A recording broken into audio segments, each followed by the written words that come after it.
What was once a burden on Grenada's shores could soon become a boost for the local economy, as government has taken another step towards turning the Sargassum challenge from a plague into a profit. On Wednesday, the government launched the National Sargassum Task Force and its working groups with a mandate to advance the valorization of the invasive seaweed. This initiative builds on the outcome of the Sargassum Conference held in October 2024, which attracted investors and highlighted new opportunities for transforming the seaweed into economic value.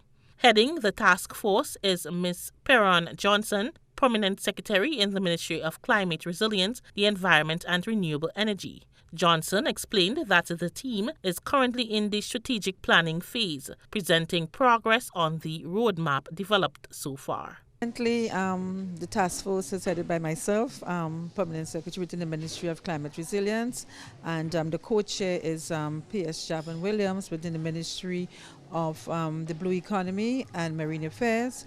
Also on the team we have persons in the academia field.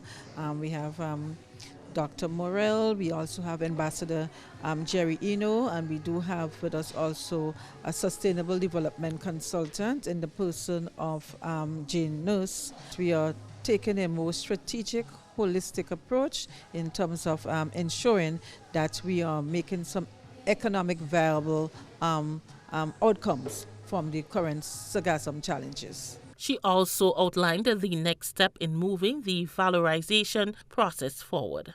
A lot behind the scenes. So to date, we have come up with a draft roadmap in terms of how we are going to roll out the various initiatives.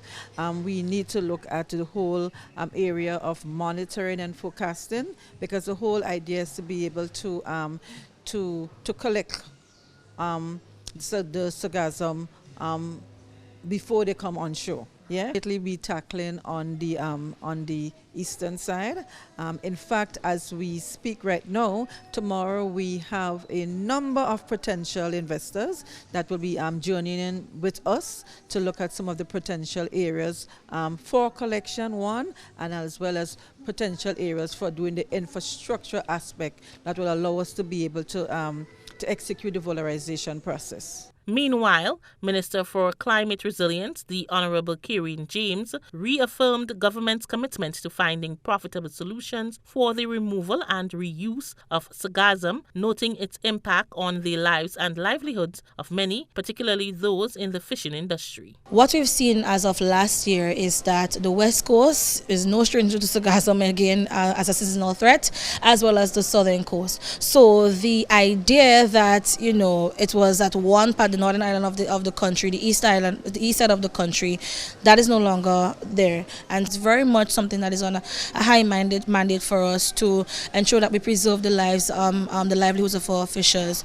So what we want really and truly is not an academic exercise. We want to ensure that this task force does not, go into outlive its usefulness, but to really and truly trickle down to the grassroots communities that has big impacts and big stakes within our economy. And as you've seen, we've had so many threats within the fishing industry currently. We don't have control over that, but what we can do is to ensure that we preserve it and preserve it for our consumption and to grow our GDP. So the launch of the task force marks the beginning of what officials hope will be a sustainable approach, turning a national challenge into new opportunities for innovation, industry and livelihoods. Rena P. Thomas, GBN News.